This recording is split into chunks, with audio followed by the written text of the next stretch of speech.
मित्रों, गोलचक्र की YouTube channel पे आप लोगों का स्वागत है। मेरा नाम है नवीन कुमार। इंडियन पॉलिटी का क्लास आपका स्टार्ट हो चुका है। पूरी तरह हमने डिटेल से क्लास स्टार्ट किया है और जीरो लेवल से क्लास स्टार्ट किया है। संविधान और संविधानवाद को लेकर के डिस्कस किया गया, राज्य और राष्ट्र को लेकर के डिस्कस किया गया, है ना। और फिर हमने जो है एक नया टॉपिक स्टार्ट किया है, भारत का संवैधानिक विकास, जिसको कॉन्स्टिट्यूशनल डेवलपमेंट ऑफ इंडिया कहते हैं। हमने बताया कि भैया ईस्ट इंडिया कंपनी के अंतर्गत संविधान का विकास किया जाता है और उसके बाद ताज या सम्राट के शासन के अंतर्गत संविधान का विकास किया जाता है।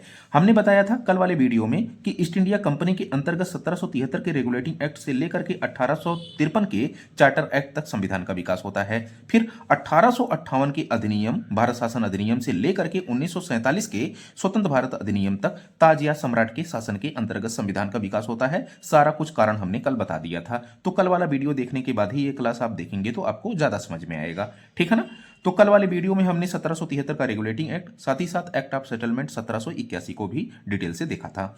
आज बारी है बड़ी इंपॉर्टेंट टॉपिक की, 1784 का पिट्स इंडिया एक्ट। तो इसके प्रावधान क्या थे उसको समझना जरा मेरे प्यारे भाई। जो ईस्ट इंडिया कंपनी है ना, वो अब तक जो है व्यापारिक और राजनीतिक दोनों कार्य कर रही थी, लेकिन 1784 का जो पिट्स इंडिया एक्ट है, इसमें प्रावधान किया गया कि इसके ईस्ट इंडिया कंपनी के कार्यों का विभाजन कर दिया गया। क्या? व्यापारिक कार्य के रूप में और राजनीतिक कार्य के रूप में। कहा गया कि ईस्ट इंडिया कंपनी का कार्यों का विभाजन करिए व्यापारिक कार्य और राजनीतिक कार्य के रूप में। व्यापारिक कार्य कौन देखेगी? बोर्ड ऑफ डायरेक्टर, जिसको हम निर्देशक मंडल कहते हैं, ठीक है। अच्छा, ये जो निर्देशक मंडल है, इसी निर्देशक मंडल से परामर्श करके जो गवर्नर जनरल है, वो देशी रियासतों से संधि समझौते या युद्ध कर सकता था, ठीक है। तो ये आपका बोर्ड ऑफ डायरेक्टर व्यापारिक कार्य देखेगा और गवर्नर जनरल को देशी रियासतों से युद्ध या परामर्श, युद्ध या संधि करने से पहले कंपनी के निर्देशक से परामर्श करना बहुत जरूरी था। तो ये आपका एक कार्य हुआ। दूसरा कार्य है राजनीतिक कार्य। अब राजनीतिक कार्य के लिए क्या किया गया कि एक बोर्ड ऑफ कंट्रोल बनाया गया। समझना जरा। अच्छा, ये जो निर्देशक मंडल है वही निर्देशक मंडल है जो 1773 के रेगुलेटिंग एक्ट में हमने बताया था 24 सदस्यों का था। इनका कार्यकाल 4 वर्षों का हो गया था, है ना। 1/4 सदस्य प्रतिवर्ष आपका रिटायर्ड भी हो रहे थे। वही निर्देशक मंडल है जो सूचना देता था ब्रिटिश गवर्नमेंट को, ब्रिटिश सरकार को, कि ईस्ट इंडिया कंपनी कार्य क्या कर रही है इंडिया में, है ना। वही निर्देशक मंडल है। अब यहां पर जरा देखना कि जो राजनीतिक कार्य है, पॉलिटिकल वर्क, ये जो है एक नया विभाग बनाया जा रहा है, बोर्ड ऑफ कंट्रोल इसको कहा जाता है। इसको हम नियंत्रक मंडल कह रहे हैं। 6 सदस्यों का ये निर्देशक मंडल है, ठीक है ना। कहां पे बन रहा है? इंग्लैंड में बन रहा है। नियुक्ति कौन कर रहा है इसका? ब्रिटिश सम्राट। इसको पदच्युत मतलब कि इसको मतलब कि पद से हटाया जा सकता है किसके द्वारा? ब्रिटिश सम्राट के द्वारा। ये कार्य क्या कर रही है?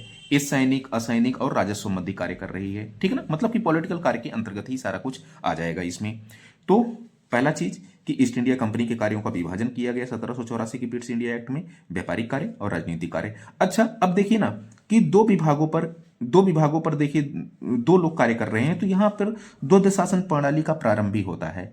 हालांकि पूर्ण द्वैध शासन प्रणाली का प्रारंभ नहीं होता है, इसे जो है बाद में जा करके आपका 1858 का जब अधिनियम लाया जाएगा तो बोर्ड ऑफ डायरेक्टर और बोर्ड ऑफ कंट्रोल दोनों को समाप्त कर दिया जाएगा, ठीक है ना। तो अगर पूछे कि द्वैध शासन प्रणाली का प्रारंभ आपको कहां से दिखाई पड़ता है, तो 1784 की पिट्स इंडिया एक्ट से। नेक्स्ट आपका पॉइंट है कि गवर्नर जनरल के परिषद के सदस्यों की संख्या 4 से घटा करके कितनी कर दी गई? 3 कर दी गई। मेरे प्यारे भाई, हमने बताया था कि 1773 का रेगुलेटिंग एक्ट जो लाया गया था, उसमें गवर्नर जनरल की सहायता के लिए एक परिषद बनाई गई थी, जिसमें फिलिप फ्रांसिस, वर्नेल, मांसल और क्लेवरिंग शामिल थे। ये 4 लोग थे। अब इन्हीं 4 लोगों में से एक लोग कम करके जो है 3 सदस्य संख्या कर दी जाती है, ठीक है ना। अब यहां पे देखना नेक्स्ट, फिर कह रहा है कि भारत में नियुक्त अंग्रेज अधिकारियों के अवैध कार्यों के लिए मुकदमा चलाने के लिए इंग्लैंड में एक कोर्ट स्थापित किया गया। हुआ क्या कि जो सुप्रीम कोर्ट स्थापित किया गया था 1773 के रेगुलेटिंग एक्ट के तहत 1774 में कलकत्ता में, उसमें होता क्या था कि इतनी ज्यादा अपारदर्शिता थी, है ना, पारदर्शिता नहीं थी कि उसमें जो है अंग्रेजों के मुकदमे दायर हो सके, उसमें सुनवाई ही नहीं हो पाती थी। तो बार बार भारतीयों की अपील थी। तो ये दिखाने के लिए क्या करते हैं कि देखिए, हम जो है अगर आपके साथ कोई अंग्रेज अधिकारी गलत कार्य करता है तो हम इंग्लैंड में उसके लिए कोर्ट स्थापित कर रहे हैं ताकि उस पर हम मुकदमा चला सकें। मतलब कि सारा कुछ दिखावा है। अब यहां पे देखिए जरा, केंद्रीय अनुपालन अच्छे से अगर ना हो पा रहा हो तो प्रांतीय सरकारों को गवर्नर जनरल बर्खास्त कर सकता था। ये बड़ा इंपॉर्टेंट पॉइंट है। तो यहां पर कुछ पॉइंट हमने देखा। पहला कि ईस्ट इंडिया कंपनी के कार्यों का विभाजन, व्यापारिक कार्य, राजनीतिक कार्य। दूसरा कि जो गवर्नर जनरल की परिषद के सदस्यों की संख्या 4 से घटा करके 3 कर दी जाती है।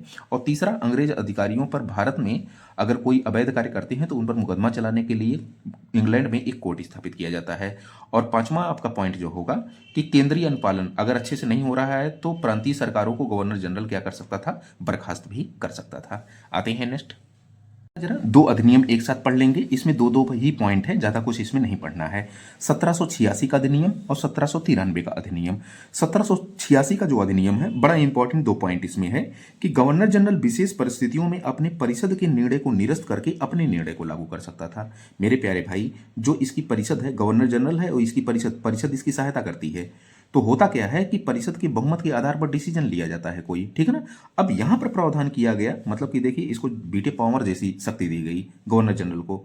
कहा गया कि 1786 के अधिनियम में कि अगर गवर्नर जनरल चाहे तो विशेष परिस्थितियों में अपने परिषद के निर्णय को निरस्त करके अपने निर्णयों को लागू कर सकता है। तो ये पहला पॉइंट। दूसरा पॉइंट क्या है कि गवर्नर जनरल को प्रधान सेनापति की शक्तियां प्रदान की गई। तो ये मोस्ट दो बहुत इंपॉर्टेंट पॉइंट है, इसको आपको राइट डाउन करना है, ठीक है ना, नोट्स में। फिर 1793 के एक्ट के अंतर्गत आइए। यहां पे 1793 में मजे की बात यह है कि जो बोर्ड ऑफ कंट्रोल था, जिसको हम नियंत्रक मंडल कहते थे, 6 सदस्यों का याद करिए, जो है पिट्स इंडिया एक्ट में ईस्ट इंडिया कंपनी के कार्यों का विभाजन किया गया था, व्यापारिक कार्य के रूप में और राजनीतिक कार्य के रूप में। व्यापारिक कार्य बोर्ड ऑफ डायरेक्टर देख रही थी और राजनीतिक कार्य जो है बोर्ड ऑफ कंट्रोल नियंत्रक मंडल देख रही थी। कहा गया ये तो भारत के लिए कार्य कर रहे हैं, तो इनका जो पेमेंट अब जाएगा वो भारतीय कोष से जाएगा। ये वाला क्वेश्चन पूछा गया है, ठीक है ना। तो जो नियंत्रक मंडल है या बोर्ड ऑफ कंट्रोल है, इसका पेमेंट कहां से जाएगा, वो कहां से जाएगा, भारतीय कोष से जाएगा। ये पहला वाला पॉइंट। दूसरा क्या है कि जो न्यायालय है, न्यायालय को सभी कानूनी तथा विनियमों की व्याख्या करने का अधिकार दे दिया गया। तो ये आपका दो पॉइंट इसमें हो गया। आते हैं नेक्स्ट, आती हैं 1813 का चार्टर एक्ट देखते हैं। बहुत ही मोस्ट इंपॉर्टेंट है 1813 का चार्टर एक्ट। पूरी तरह हम लोग को रिलेट करके पढ़ेंगे ताकि आपको समस्या ना हो। एक तो पढ़ेंगे लाए जाने की आवश्यकता क्यों पड़ी। मेरे प्यारे भाई, हमने ये बताया था कि यहाँ से इंग्लैंड से एक कंपनी आती है जिसका नाम ईस्ट इंडिया कंपनी होता है और इसको व्यापारिक एकाधिकार प्रदान कर दिया जाता है भारत के साथ व्यापार करने का। अब समस्या यहाँ पे क्या होती है ना कि जब व्यापारिक एकाधिकार ईस्ट इंडिया कंपनी को प्रदान किया जाएगा तो इंग्लैंड की दूसरी कंपनी भारत के साथ व्यापार ही नहीं कर पाएगी, क्योंकि इसको ट्रेड मोनोपोली है। और इसी ट्रेड मोनोपोली को समाप्त करने के लिए इंग्लैंड की जो दूसरी कंपनियां हैं वो आंदोलन खड़ा कर देती हैं कि हमको भी क्या करिए, आप व्यापारिक अनुमति दीजिए। और व्यापारिक अनुमति कब मिलेगी, जब ईस्ट इंडिया कंपनी का व्यापारिक एकाधिकार समाप्त करेंगे तब ब्रिटिश सरकार, ठीक है ना। तो यहां पर कुछ हम कारण जानेंगे कि 1813 का चार्टर एक्ट लाए जाने के क्या कारण थे, क्यों लाए जाने की जरूरत पड़ी। तो पहला है कि ईस्ट इंडिया कंपनी के व्यापारिक एकाधिकार को समाप्त करने के लिए दूसरी कंपनियों द्वारा किया जाने वाला आंदोलन। उम्मीद है कि समझ में आ गया होगा। फिर अब समस्या क्या है, जैसे यूरोप है ना, यूरोप में यही फ्रांस है, फ्रांस का तानाशाह है नेपोलियन। नेपोलियन क्या करता है कि इंग्लैंड की जो अदर कंपनियां थी, ईस्ट इंडिया कंपनी तो यहाँ व्यापार कर रही है, जो अदर कंपनियां थी ये यूरोप में क्या करता है, उन कंपनियों पर प्रतिबंध लगा देता है कार्य करने से। तो ये जो दूसरी कंपनियां ये कहती हैं कि हमको आप पूर्वी देशों के साथ व्यापार तो करने नहीं देते, और साथ ही साथ ये नेपोलियन जो है हमारे ऊपर प्रतिबंध लगा रखा है यूरोप के अन्य क्षेत्रों में व्यापार करने से, तो हम जाएं तो जाएं कहाँ। तो इसलिए भी अधिनियम लाए जाने की जरूरत पड़ी, ठीक है ना। तो ये कह रहा है कि फ्रांस का तानाशाह नेपोलियन ने इंग्लैंड की कंपनियों पर यूरोप में व्यापार करने पर प्रतिबंध लगा दिया था। फिर एडम स्मिथ की अहस्तक्षेप की नीति आई थी, ओपन मार्केट थ्योरी। अच्छा, ओपन मार्केट थ्योरी जब आई, चूंकि ये इकोनॉमिस्ट थे, इनका कहना था कि भाई जो कंपनियां हैं सरकार को या जो भी सम्राट है, ब्रिटिश सम्राट, इनको स्वतंत्र छोड़ देना चाहिए, व्यापारियों को, कंपनियों को, है ना, ताकि ये खुल करके व्यापार कर सकें। और जब खुल करके ये व्यापार करेंगे तो अच्छे से जो है बाजार व्यवस्था बढ़ेगी, बाजार का आकार बढ़ेगा। तो आप भी तो इन पर टैक्स लगाएंगे ना, तो आपका भी बेनिफिट होगा, इनका भी बेनिफिट होगा। और इंडस्ट्री अगर बढ़ेगी तो साथ ही साथ जो है रोजगार वगैरह बढ़ेंगे, तो इकोनॉमी का साइज बढ़ेगा, हर चीज जो है विकास होगा। तो ये एडम स्मिथ बोल रहे हैं। तो इनकी कंपनियों का कहना था, अब तो अर्थशास्त्री भी बोलने लगे हैं, तो इसलिए अब जो है ईस्ट इंडिया कंपनी के व्यापारिक अधिकार को समाप्त करिए। ईसाई मिशनरियां अलग से जो है अपना राग अपना रही थी कि हमको धर्म प्रचार प्रसार करना है, भारतीयों को प्रबुद्ध करना है ना, इसलिए भी दबाव पड़ रहा था। तो ऐसे कई कारण थे जिसके कारण 1813 का चार्टर एक्ट लाया गया। अब थोड़ा सा यहाँ पे देखते हैं कि कौन कौन से प्रावधान किए गए। पहला, ईस्ट इंडिया कंपनी के व्यापारिक एकाधिकार को अंशतः समाप्त किया जाता है। अब समझना जरा, एक 1813 का चार्टर एक्ट है, हम आगे पढ़ेंगे 1833 का चार्टर एक्ट। था यहाँ पे क्या कि जो ईस्ट इंडिया कंपनी थी इसने चीन और चाय में, मतलब कि चाय के व्यापार में इसने काफ़ी ज़्यादा निवेश कर दिया था और चीन में भी निवेश किया था। तो इस ईस्ट इंडिया कंपनी ने गुजारिश की कि महोदय हमारा चीन में और चाय के साथ जो व्यापार चल रहा है उसमें व्यापारिक एकाधिकार बना रहे, बाकी आप समाप्त कर दीजिए। तो वही किया गया ब्रिटिश सरकार के द्वारा कि ईस्ट इंडिया कंपनी के व्यापारिक एकाधिकार को अंशतः समाप्त किया गया। क्यों? क्योंकि जो है चीन के साथ वह चाय के व्यापार में एकाधिकार अभी बना हुआ है, ठीक है, इसीलिए हम अंशतः बोल रहे हैं। फिर देखना जरा नेक्स्ट पॉइंट कह रहा है कि कंपनी के एकाधिकार समाप्त होने से ब्रिटिश सम्राट की भारत के ब्रिटिश क्षेत्रों पर प्रभुता स्थापित हो गई। ये यूपीएससी का यहाँ से क्वेश्चन आया है, यूपीएससी का, ठीक है। पहली बार पूछा कि पहली बार जो है ब्रिटिश सम्राट की भारत के ब्रिटिश क्षेत्रों पर प्रभुता कब स्थापित हुई? 1813 के चार्टर एक्ट के तहत। क्यों? क्योंकि व्यापारिक एकाधिकार समाप्त हो रहा है तो अप्रत्यक्ष रूप से जो है ब्रिटिश सम्राट की जो है प्रभुता स्थापित होगी। आगे ईसाई मिशनरियों को जो बार बार जो है दबाव डाल रही थी कि हमको धर्म प्रचार प्रसार करना है, भारतीयों को प्रबुद्ध करना है, भारतीय गंवा रहे हैं, है ना, तो उनको प्रबुद्ध करने के लिए हमको अनुमति दीजिए भारत आने की। तो ये तीसरा पॉइंट। और चौथा वाला पॉइंट है कि भारतीय शिक्षा पर 1 लाख रुपया जो है खर्च किए जाने की बात की गई, तो ये भी इंपॉर्टेंट है। तो आई होप आपको समझ में आया होगा कि 1813 का जो चार्टर एक्ट है क्यों लाया गया और साथ ही साथ इसके क्या प्रावधान थे। एक पॉइंट और है कि स्थानीय जो स्वायत्तशासी संस्थाएं हैं उनको करारोपण की अनुमति दे दी जाती है, मतलब कि वो टैक्स वगैरह लगा सकती थी स्थानीय जो संस्थाएं हैं, ठीक है ना। तो ये सारा कुछ जो है जैसे जैसे नोट्स बना है वैसे वैसे बनाइएगा तो सारा कुछ बेहतर ही होगा। कल मिलते हैं 1833 के चार्टर एक्ट के तहत। आज इतना ही। Thank you so much.